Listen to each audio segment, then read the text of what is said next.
This is Eliran, and Eliran did the artwork for Samsara, and it's the second time that we've worked with you, and it was just as exciting as the first time, really, because we've all been big fans of your art, and before we actually knew that we were going to work with you for Samsara, Animus actually. Yeah. We were like, fuck yes, because your art is very different. It's not your typical death metal artworks. I feel they have a little bit more thought to it, and we were just really excited when we knew that you were going to do our artwork for the first time, and for the second time just as much, because the first time we worked with you, the artwork that you created was just absolutely not what we would have ever expected. So Thanks. So we knew that this is going to be another surprise.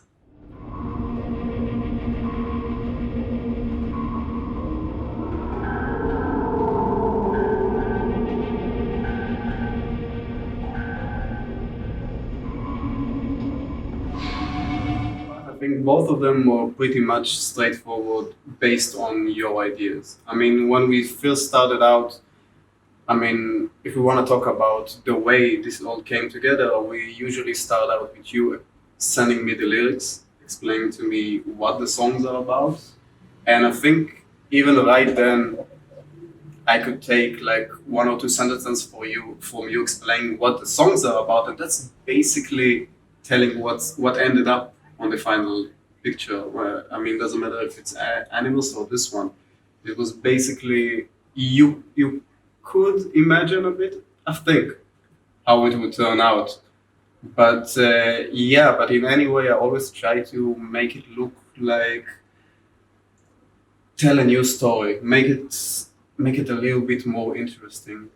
And I've got a strong visual memory when it comes to album covers. So I know when I come up with an idea that I've seen before, that I've seen on other album covers, and then I say, okay, I know what not to do.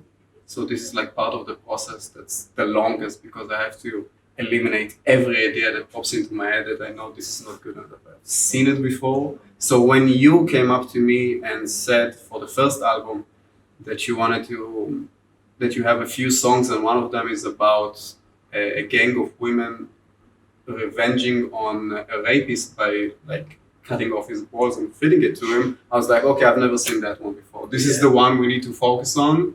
And it was clear to me right from the beginning. And I think with this one as well, you sent to me just a casual short description of each and every song. And the one where you said, okay, there's a type of a spider that once it lays eggs and the eggs are hatching, its offspring feed on its blood, consuming the mother. So it's like, okay, this is the one. So it was just so clear to me right from the get-go that this is the path to choose, because both of them, I think, are stories that are worth telling, even simply because they weren't told before on album covers, or as far as I know, on visual art in any form.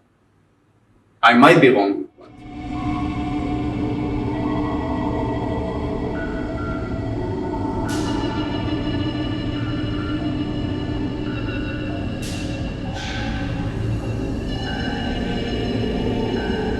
What I think is really outstanding is that if you first look at a lot of your artworks, they don't really seem that brutal, but that's because you don't look close enough. But once you look again, you realize there's like this feeling that you get is like something's not quite right.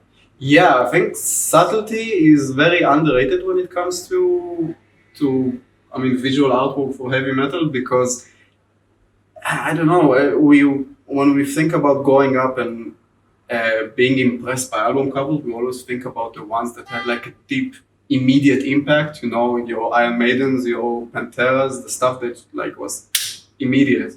But after a while, you've basically exhausted all of your ways to make a direct, like straightforward impact, and you need to find like more clever ways to make a story go forward. And I think using subtlety, you end up with two things. One of them is like the viewer needs to stop for a while and absorb it, and then you get like a deeper appreciation of it because you spend more time with it. And the second effect you get is creepiness, because you weren't expecting it, and then it just surprised you, and then this is like a feeling of unease that you get afterwards. So you've been through like a tiny roller coaster of emotions going through it.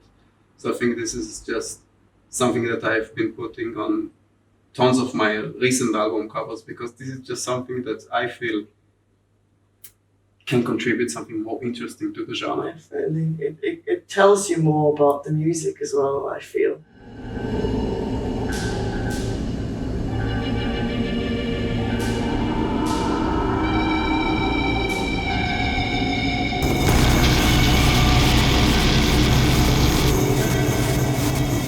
I mean, when you get to work with a band and you need to come up with visuals to represent them, it's a big responsibility, because you don't want them to have something that people have seen before, people that will just have no impact whatsoever on whoever is going to see it. And this is why, you know, when it comes to making artwork for bands, when people listen to music and they don't get any visuals, they have to use their imagination, and they usually get like images pop into their mind when they listen to music. And afterwards, when the band puts up any kind of images or visuals out there, whether it's like the logo, the band photo, or the artwork, they fill in those gaps that was previously occupied by the imagination. And it's hard to go against the imagination. This is why we always say the book is better, because it's how to compete with our imagination. And so once we put out visuals to occupy these spaces and replace the people's imagination, we have to make sure that it's gonna be something unique, something that's gonna expand upon what you try to make people envision in their minds with the music, and make sure that it's gonna be something worthwhile. So I think this is, I mean, the biggest battle and the biggest point where we go, okay, we have to take this seriously and come up with something that will be just, that we will feel is special and good enough to bring forward to people. I think that's why it's so important to have an artwork that is visually representative of the music that you write and you put into your record. And it's the first thing that people see, and if the people don't know your band, they have no idea what you sound like. And if they look at something and they like it visually, then the possibility that they like your music is way higher than them not like digging your artwork at all. Plus, music in a lot of ways is voluntary. I mean, unless you listen to the radio or you go to public places where music is usually played, you have to agree to put on a record. If you agree to, even online, to click on a video and just make it start playing. But visuals are not that voluntary. You just get exposed to visuals anywhere. So those visuals can make somebody try to even check out the band to begin with. So this is another like point of responsibility that artwork has. Artwork, band photos, logos, even band interviews. Doesn't matter. Whatever you put out there needs to be effective. And I think this is just a way that makes my job harder, but at the end, it lasts longer when it works.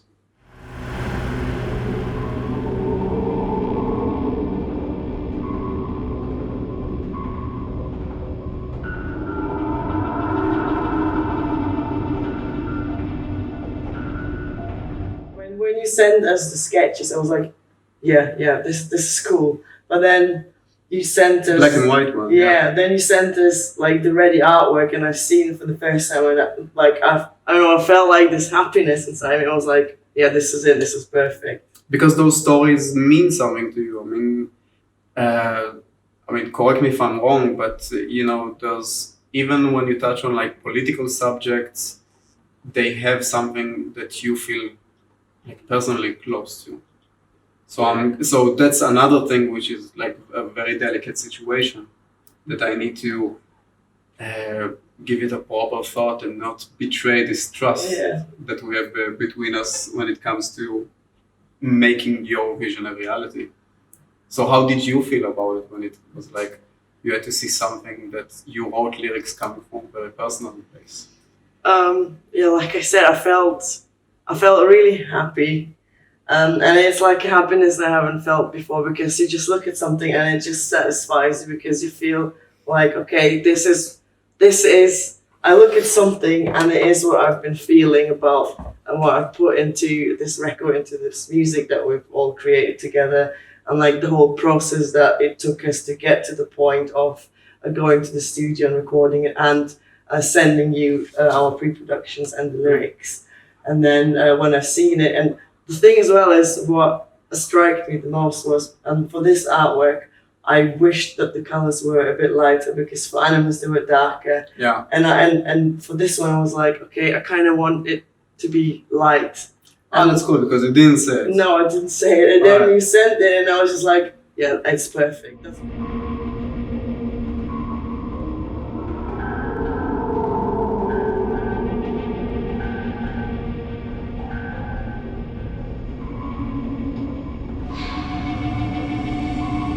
It was sort of like a strategic choice there, because I didn't want to repeat anything, just come up with something that was too close to Animals. Because we have some repeating elements into it. We have like the female representation, which is like we have most of the characters on our album cover being female, which is another thing that you don't get to see that often in brutal music, I think. That makes it more interesting, but in the same way, if we repeat it just as a formula, we lose its effectiveness in any way, and it doesn't give like the band the best representation that they can have. So other stuff like the composition and the colors, I had to rethink and make them as different as possible in order to not feel like we're repeating ourselves, and like making it feel like we found our formula and we're just repeating it.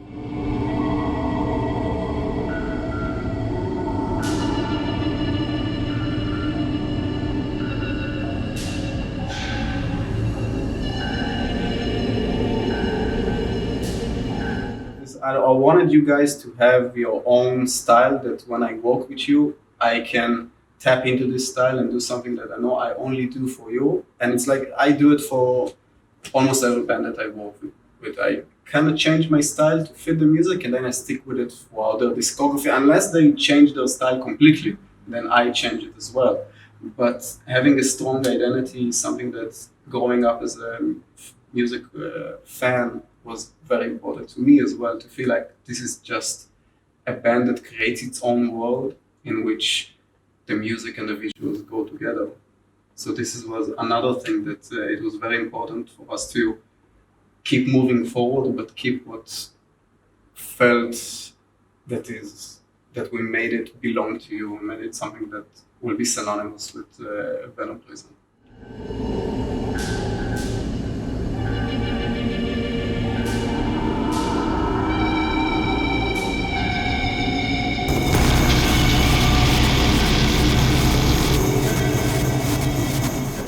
Like a lot of people ask us, oh, where did you find this artwork? They did that actually with Animals as well. Oh, where did you find this painting that you used for your records? Like, it's made for us. Like, I know it looks like it could be like a few hundred years old, but it's ours.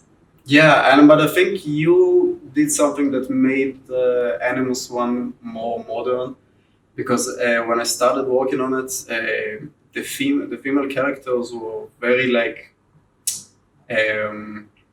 decent looking, and you wanted them to be like more demonic and fantasy based, which is the way we did it wasn't the way demons and monsters are portrayed in classical painting. So this was an element that brought it forward to the modern age, I think. Yeah. And over here, I mean, eggs and I mean spider eggs. I don't remember I've ever seen in classical paintings, which is another thing that I never want to do straight up neoclassical artwork, because there are guys who are much better than me doing neoclassical work, and if you want to see the best ones, just go to any museum and look at what's already been done. So it's very important to also have modern elements to it that will, I'm not saying that that anything I do push the genre forwards, but at least I can contribute something that's a bit new, a bit out of the ordinary, even when it comes to classical artwork.